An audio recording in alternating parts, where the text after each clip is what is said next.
Bom dia, vamos continuar com o Shiur. Nós estamos na página 237 e nós tínhamos visto na prática, no Shiur anterior, falando que cada um de nós,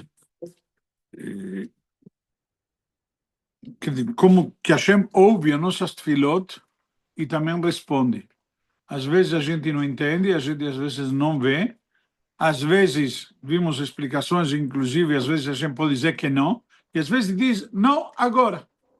Mas quando nós não temos a resposta que nós desejamos, pensamos que Hashem não está nos ouvindo, não está nos atendendo, etc. Tem um ditado, uma vez eu vi, que Hashem é tão grande que eu peço para Hashem tudo o que eu quero. Mas ele me manda tudo o que eu preciso. Se a gente para e pensa um pouquinho, é uma frase de bastante impacto. Tem que não na hora, né? Não, mesmo na hora. Na hora também Hashem me manda o que eu preciso. Não o que eu quero, o que eu peço. Que são dois conceitos bem diferentes.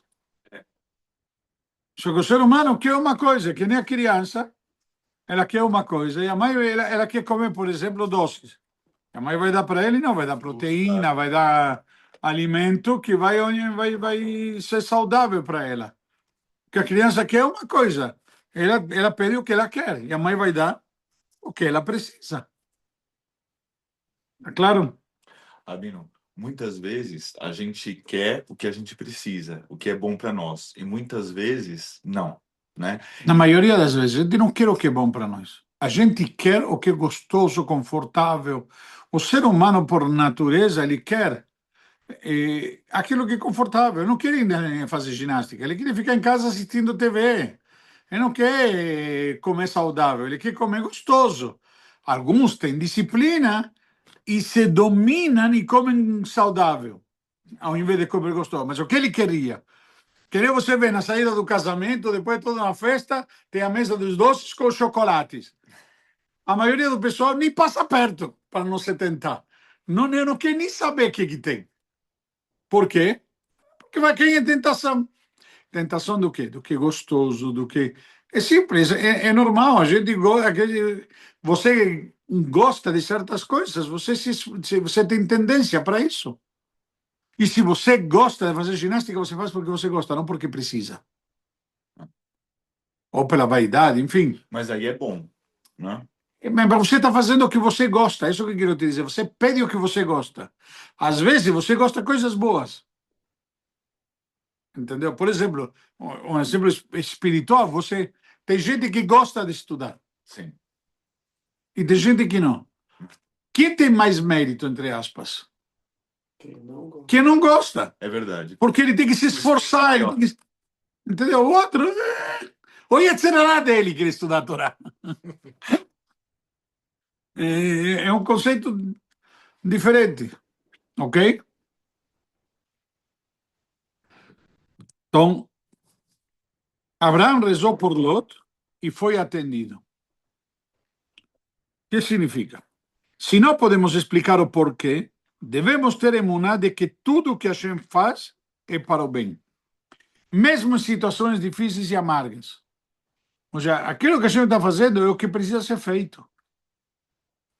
Trata-se de um nível elevado de fé alcançado depois de um longo caminho de trabalho e persistência.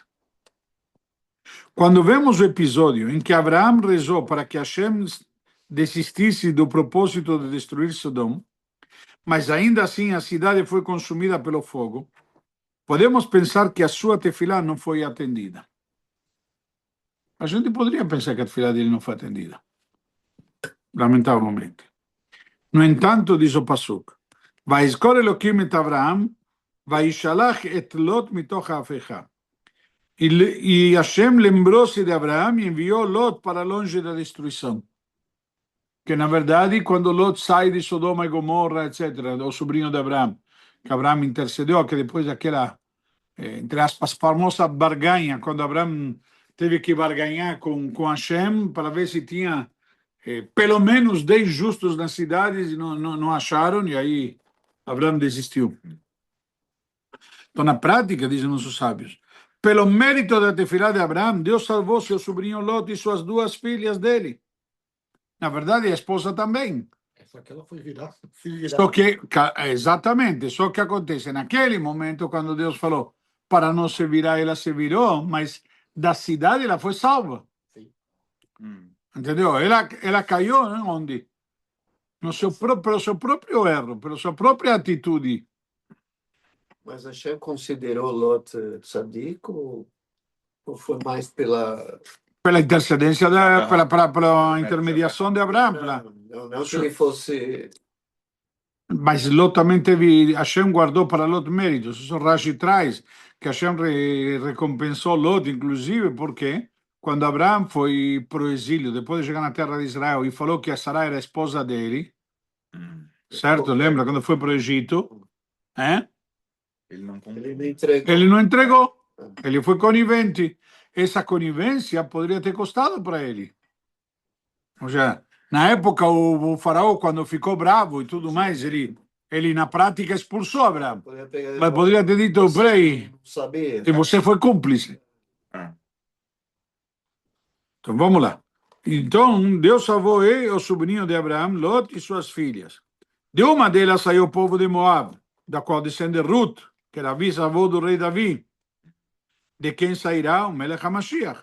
Portanto, não resta dúvida de que a tefilá de Abraão foi de fato atendida. Abraão queria salvar as cidades inteiras. Hashem concedeu uma parte. No entanto, depois de fazer sua tefilá, sem saber que Hashem salvaria seu sobrinho Lot, Abraão se resignou, sem questionar a Kadosh Baruch Hu sobre qual seria realmente o destino de Sodom, como está escrito, Vayelech Hashem kasher kirá ledaber el Abraham, ve Abraham shav limkomo. E Deus se foi quando terminou de falar a Abraão, e Abraão voltou ao seu lugar. Ok? Ou seja, Abraão Avinu não deixou de fazer seu esforço, que era o de rezar pela salvação da cidade. Mas depois, independentemente da decisão de Hashem, ele voltou tranquilamente para sua casa. Não ficou revoltado, não ficou contrariado. Poxa, Hashem, te pedi, você não me atendeu. Não. Acabou a discussão, acabou a conversa, Abraão volta para o dia a dia. Esse é um ponto interessante. Por quê? Pois em seu nível de emuná, sabia que Deus atende às nossas orações, nossas tefilot. Nem sempre exatamente do jeito que pedimos, mas da maneira que Ele entende ser a melhor. Ou seja, Hashem nos concede o melhor de tudo. E Abraão tinha confiança. Você faz a tua parte, você pede.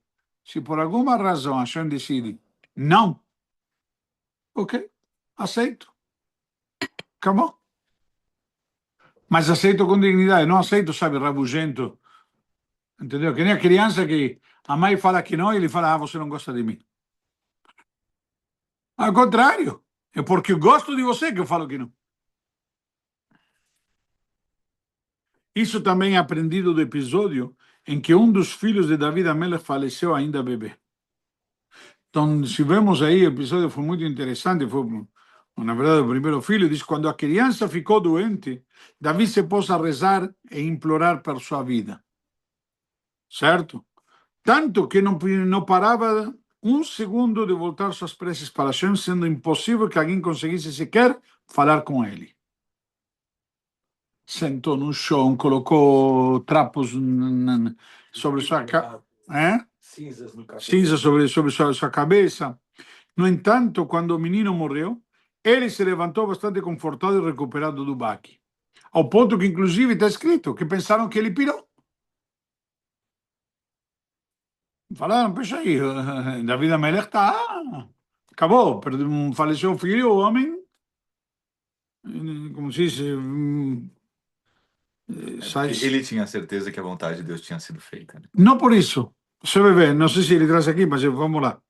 Os que eram próximos ao rei perguntaram, como pode ser? Aí Davi respondeu, enquanto ele estava doente, fiz de tudo que estava ao meu alcance com relação a suplicar a Hashem. Por quê? Porque poderia ainda interceder e Hashem poderia mudar o decreto e curá-lo. Depois, como esse foi o decreto da Kadosh Baruch Hu, Eu aceitei com todo o meu coração. Acabou, agora já está, não tem mais o que fazer. Tem que saber aceitar com dignidade. Isso que Hashem quis. Como diz, como está escrito, Hashem Natan, Hashem Lakach. Deus deu, Deus tirou. Pegou de volta. Claro que é algo difícil, mas esse é o nosso trabalho nesse mundo. Isso é a fé aplicada. Isso é a confiança que Hashem fez o que era certo, o que era melhor, e a gente sabe aceitar com dignidade. Devemos saber que tudo que Hashem faz é para o bem, e que certamente nossas tefilot sempre são ouvidas.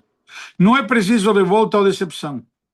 Nossa obrigação, como bons Yudim, é rezarmos e termos emuná plena em Boreolam. Já nós, na prática, temos esse compromisso, essa obrigação. Devemos nos esforçar para justamente rezar e pedir. E se Hashem entendeu diferente, confiar como chama? No seu julgamento. É que nem falamos outro dia. Eu quero pegar um caminho e o Waze me manda por outro. Hoje em dia, a gente já aprendeu que o algoritmo do Waze está nos evitando como chama? Algum engarrafamento lá na frente. Mas que às vezes a gente insiste e fala assim, vou mudar. E aí a galera se ferrando às vezes dá certo, mas... Mas é que nem a gente às vezes diz, sabe? Discute com alguém. Ah, pega esse caminho, não pega o outro. Não tem Waze, você discute com alguém. Ou qual é a estratégia melhor para fazer um determinado projeto? E o cara te fala, faz assim, você não tem o trabalho, tem que fazer um projeto de como fazer a instalação, etc. Então você discute com outro técnico e ele te fala, não, faz assim. Você fala, não, vou fazer assado. E você vai ver depois. E agora, se alguém que tem mais gabarito, e ele te diz, não, faz daquele jeito que vai dar certo. Então o que você faz? Daquele jeito. Daquele jeito, porque ele tem mais gabarito. É a mesma coisa. Hashem tem mais gabarito. É difícil confiar que Hashem tem mais gabarito, mas essa é a questão. Se a gente confiarmos que a gente tem mais gabarito, então estamos tranquilos. Entendeu?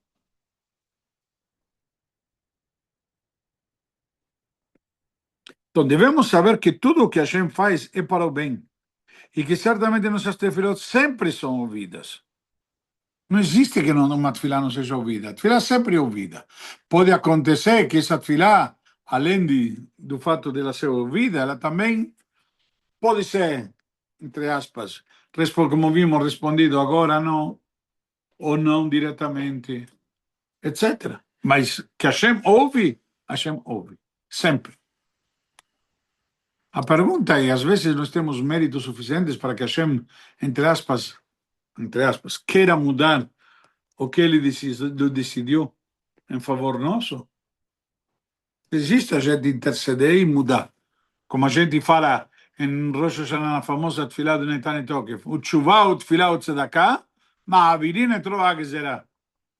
Que a tshuvá, o arrependimento, a tefilá, a oração e a tzedakah, a caridade, eles conseguem apagar o mau decreto. O decreto já está lá, conseguimos apagá-lo. Agora, por que mérito? Por que eu me torno merecedor de que a gente queira apagar um decreto que ele já teve? Simples. Como vimos o exemplo, por exemplo, que chuva.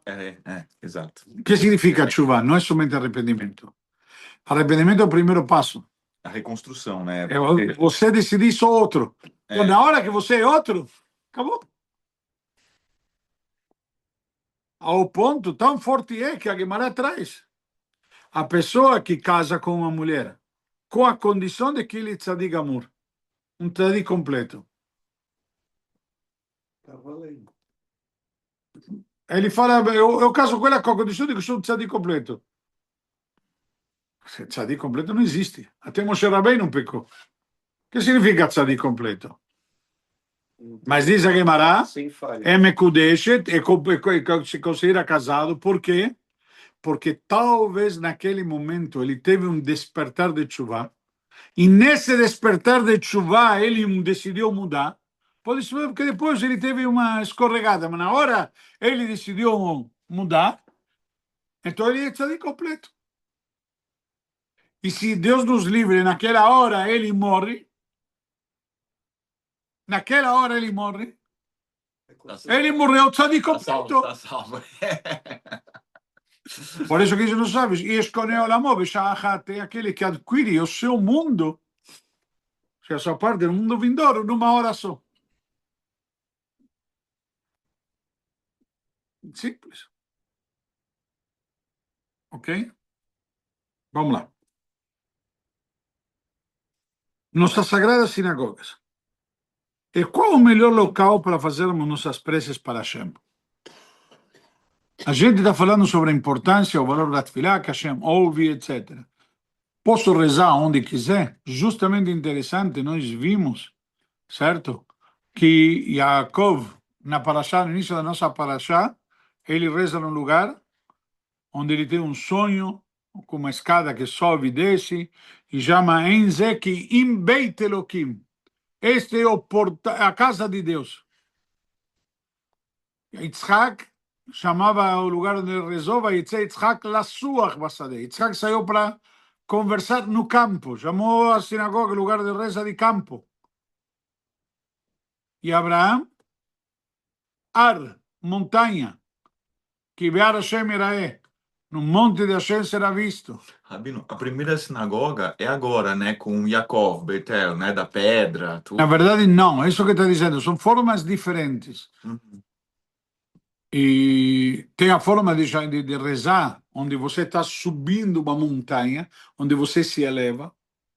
Tem um lugar da tefilá, que é o campo, lugar aberto, um lugar que qualquer um pode chegar, etc. Um lugar de paz, um lugar de natureza, ou seja, tem que ser natural. E outro é casa. Dizem, não sabe qual a vantagem de casa, chamar de casa, sim? Beit é a casa de Hashem. Por que a casa? Porque é o lugar onde você está à vontade.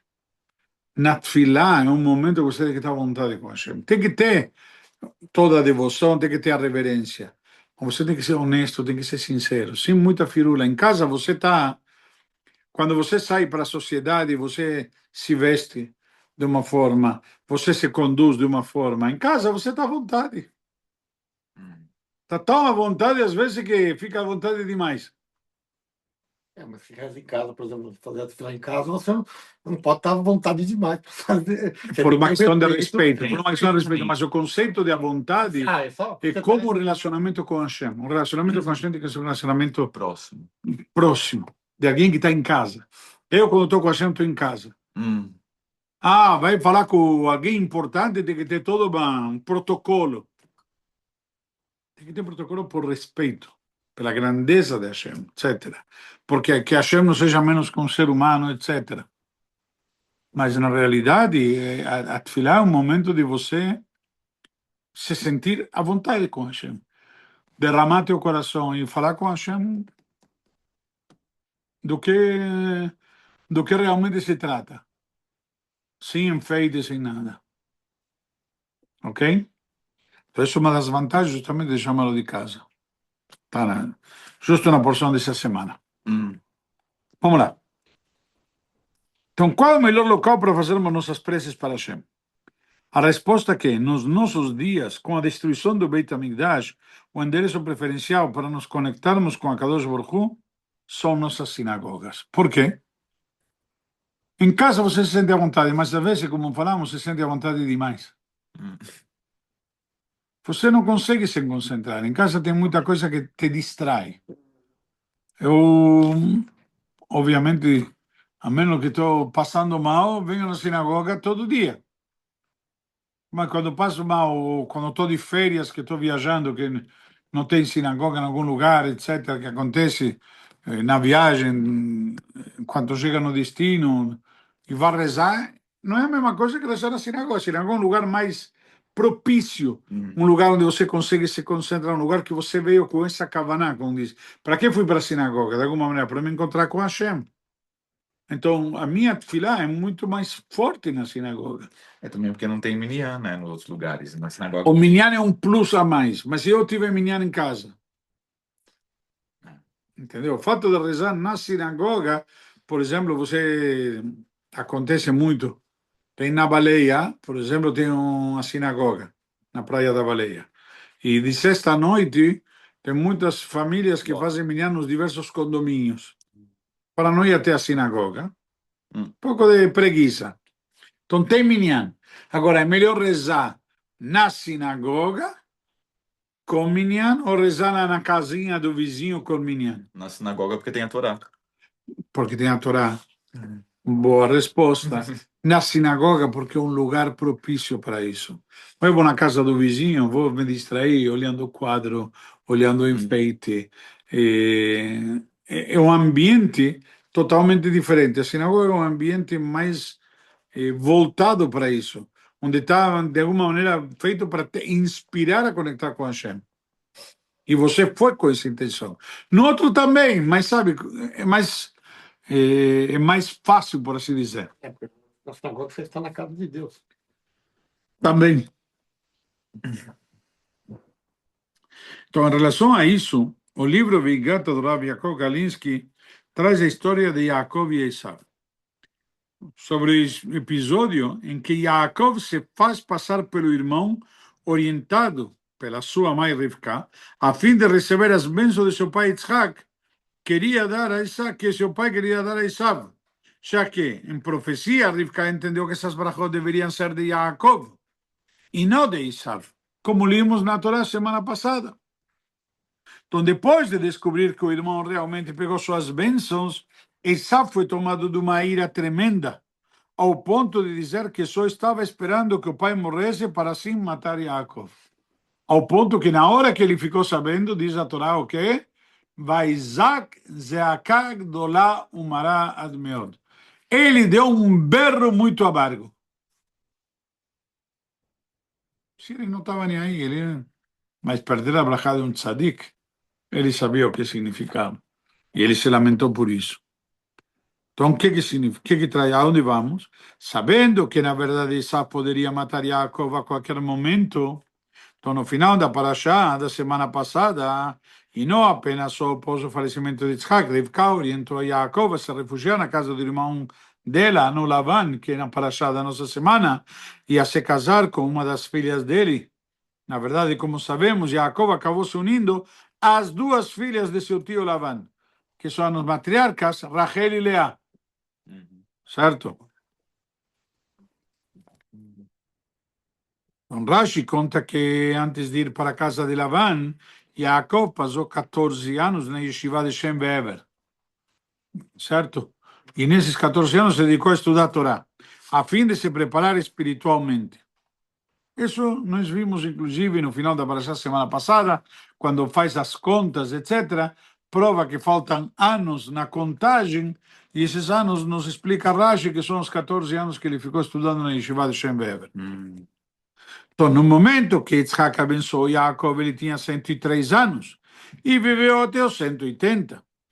O ódio de Esav pelo irmão surgiu imediatamente após o fato, e era certo que ele não esperaria 77 anos para se vingar. Certo? Ele falou, vou esperar meu pai morrer. E foi por isso que Raquel falou para ele Cai fora. É. Mas essa discussão que tem, inclusive, no início da Parashá, quando a Parashá diz Vayetze e saiu. Certo? Que na verdade ele saiu, por quê? Porque o pai tinha pedido para ele buscar uma esposa digna. Por isso que ele saiu. Mas a mãe... A Haftará diz, como começa a Haftará?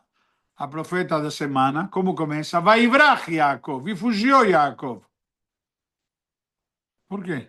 Não está escrito saiu Yaakov de Eretz Israel, no outro fugiu Yaakov. Diz, aos homens, a primeira reação pode parecer o quê? O irmão ameaçou matá-lo, ele fugiu, deu no pé. Soldado que fugiu de uma batalha serve para outra. Ok? E a Torá nos declara Hashem, não foi por isso. Yaakov não fugiu, Yaakov saiu. Por isso que a Parashá começa Vayetze Yaakov. Essa diferença entre o início da Parashá e o início da Haftará. Mas a mãe fala para ele, fala. A mãe fala para ele fugir. E ele não ouve. Aí a mãe fala para o pai, olha o final da paraxá da semana passada. Aí o- Aí ela fala para Isaac, oh, não gosto das mulheres aqui do local. Aí o Isaac. Ah, então- Aí o Isaac Aí pede o para ele e Isaac- vai procurar uma esposa. É. E aí Jacob ouve o pai e vai procurar uma esposa. Entre a, Tem, sim. entre Ah, mas o povo vai pensar que você fugiu. A Torá garante, olha, ele saiu, não fugiu. entre a Sim, bênção sim, do, sim. do Yitzhak, que ele acabou abençoando, e a morte dele, dá quantos anos? 77. 7? Poxa. E ele achou que já ia morrer, quer dizer, demorou ainda muito tempo. É que na verdade nosso servo diz que por que então Jacob tinha medo? Então, na verdade, por quê? Porque Isaac já estava cego. E diz que o cego é comparado com alguém que não tem vida. Então, uma das explicações. Poxa, ficou tanto tempo cego assim. Faleceu com 180. Inclusive, ele chegou lá e estava na dúvida, que ele falou, lo yadati yom moti, estava com medo, etc. Abraham também morreu com 187, ele fez? 180. Quem? Isaac. Abraão, 175. 185. Isso, O que mais viveu foi Isaac. 180. Vamos lá.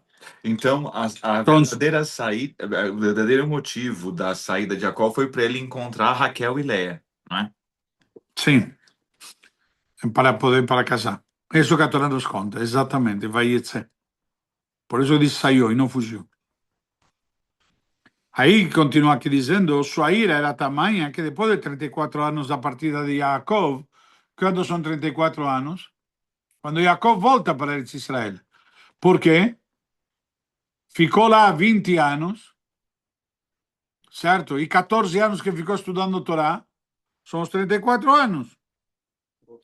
E estava ainda no tria-óleo, porque vemos que Jacob manda presentes e tudo, que vai ser o início da paraxá da semana que vem, como escrito para Parashat Vaishlach, que é relato dramático o reencontro dos dois. Já que a fúria de Esav era tão grande, por que ele não entrou na yeshiva de Shem Ve'ever para assassinar Jacob? Se Esav tinha tanta ira, estava com tanta mágoa, tanto rancor, e odiava tanto Jacob por causa disso, então a pergunta que faz aqui, afinal ele permaneceu 14 anos na yeshiva, por que ele entrou na yeshiva? Se tinha tanto ódio, eu vou matar meu irmão. Peraí, está na yeshiva aqui do lado. Ah, não. Aí não, aí eu... Por que não? É uma boa pergunta.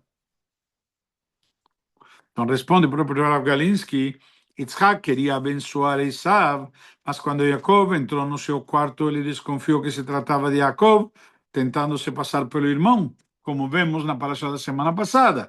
Assim, Yitzhak pediu que o filho se aproximasse para quê? Para cheirar suas roupas e apalpá-lo. Certo? A Gemara, Masechet Sanedrin diz, falou Rav Zeira, não leia roupas, suas roupas, sino que mais rebelde. Boged. Boged é um rebelde, um revoltado. Ok? Um tipo traidor. O Midrash explica que quando Yitzhak cheirou as roupas de Jacob, ele sentiu o aroma do Gan Eden. Ele sentiu, justamente, ele queria ver se estava sendo traído ou não. Mas ele sentiu o cheiro do Gan Eden. Como diz, Re Reach Bni, que Reach Hashem, Asher Berachou Hashem. É como um Reach de um jardim que Deus abençoou. Ok?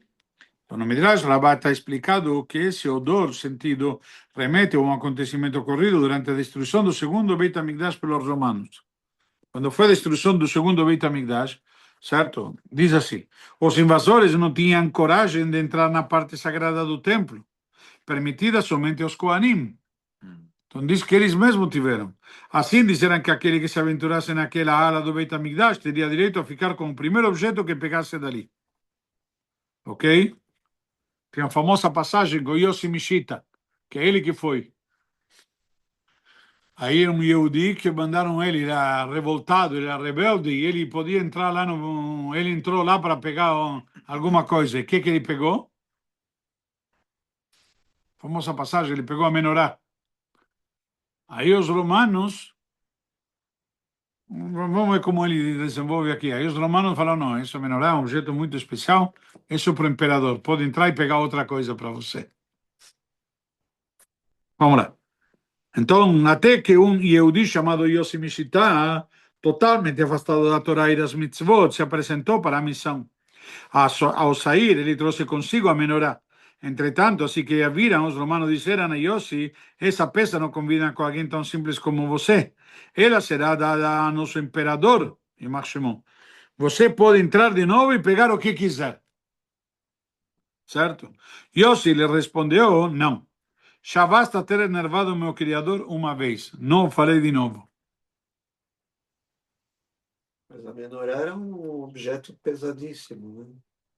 Sim. Ele conseguiu sozinho. Eu te dou um saco de diamantes. Você vai pegar um saco de 1 quilo ou um saco de 50 quilos? Com o que você pegar, pode levar. De quanto você vai pegar? 1 quilo é suficiente, não? É, Mas você vai pegar de 1 ou de 50? se der para pegar. É, isso que eu ia falar, se der, porque você conseguir levantar, que não adianta você querer pegar e não conseguir levantar. Arrasta! É, Arrasta, cara. Naquela hora vai dar um jeito. É, mas. Eu te digo, o que você levar é teu. Sim. Ah, vai. Não tem pesado. Em resumo, ele não quis fazer de novo. Então os soldados propuseram: daremos a você todo o imposto que for recolhido nesta cidade durante 3 anos, além daquilo que você pegar para lá de dentro. Devolveu-lhes Yossi: de jeito nenhum. Já basta ter enervado meu criador uma vez, não o farei de novo.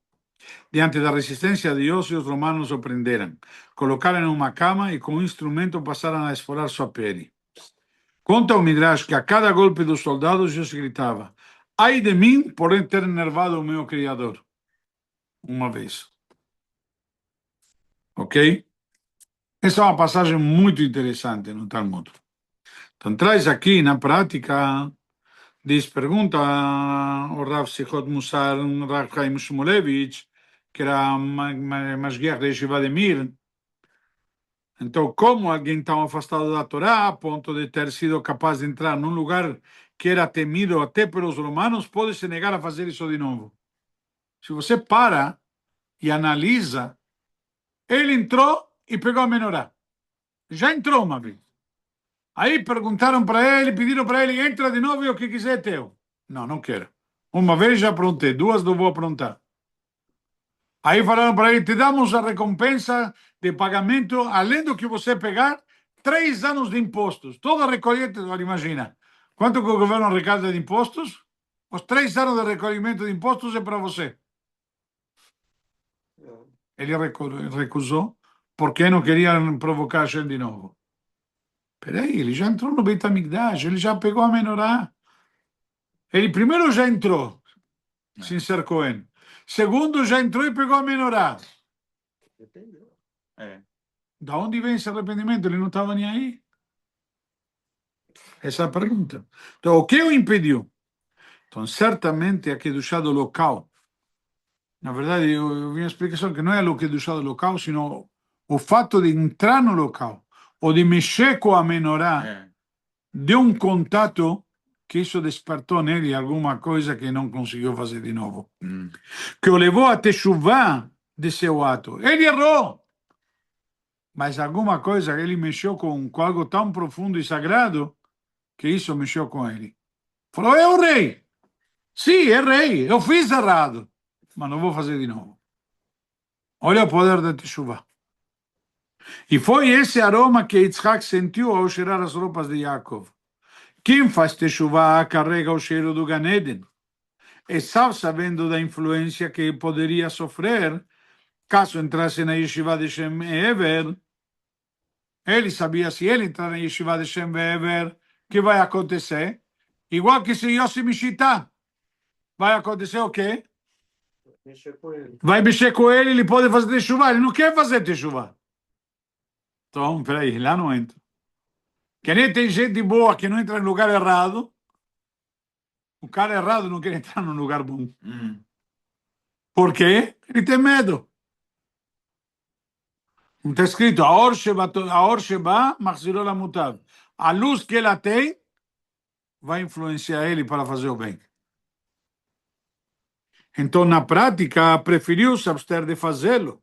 Ele tinha medo de fazer chuva, por isso que ele não entrou.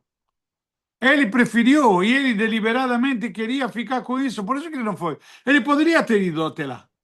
Seria, naquela época, a Yeshiva de Shem Bever era o lugar mais sagrado que tinha no mundo. Também tinha a casa dos pais, né? A casa dos pais também era super elevada, né? Sim, mas na casa dos pais estava o irmão também. E ele saiu de lá, Ou por ter porque foi para buscar uma esposa. A questão é o seguinte: se ele saiu de casa para ir procurar uma esposa, tudo bem, mas ele ficou 14 anos na Yeshiva. Por que Esav não pegou ele lá?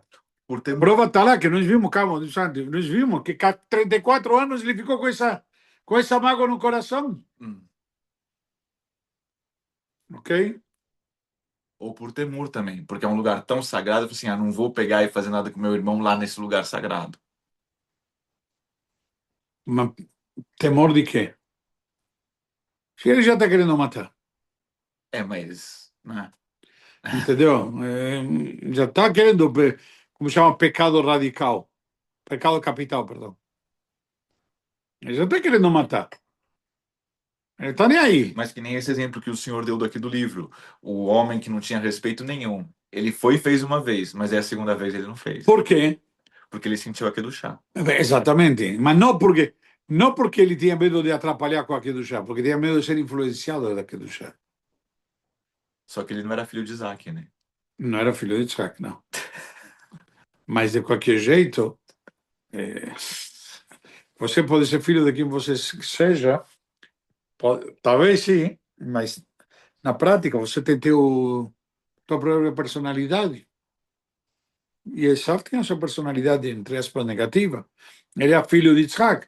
Então, se Yossi Mishita, como você diz, melhor ainda, se Yossi Mishita, ele fez teshuvah por entrar no Beit HaMikdash e pegar a menorá, e isso impactou ele que fez teshuvah, quanto mais Esav. Se ele entrasse na yeshiva, ia fazer teshuvah.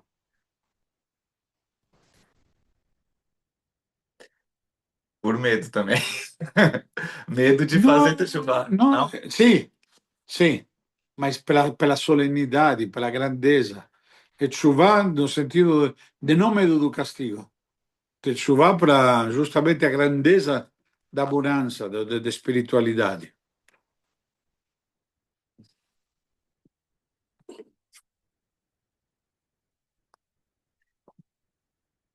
Então, vamos mais um pouquinho? Pode ser. Então, dessa forma, vemos a importância e o poder que tem um Beit HaKnesset. No entanto, podemos nos perguntar se a sinagoga possui tanta Kedushá, por que muitas vezes entramos e saímos dela completamente iguais. A gente entra na sinagoga e sai, que nem a gente entra e não sai do shopping. Entramos e saímos igual. Não mudou nada. Às vezes você sai iluminado, às vezes você sai inspirado, às vezes você sabe sair espiritualizado, mas às vezes pode acontecer que saiu do mesmo jeito que entrou.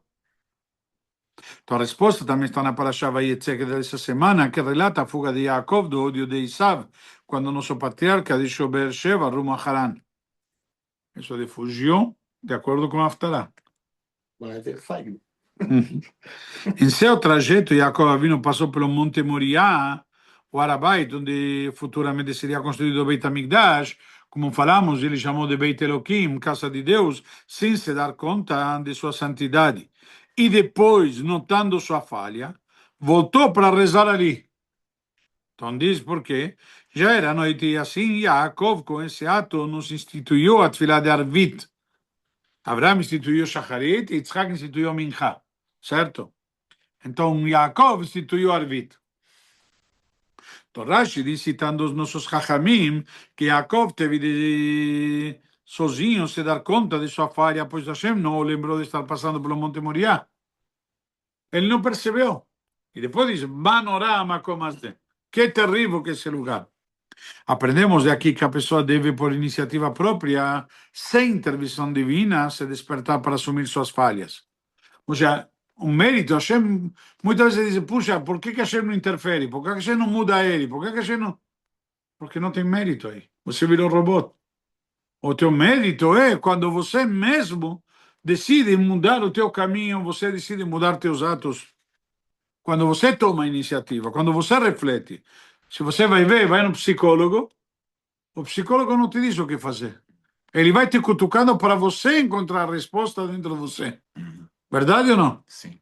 Nunca fui num psicólogo, mas a ideia é essa. Ele, se não, ele está te induzindo, ele está indo, seria antiético, ele não pode te induzir.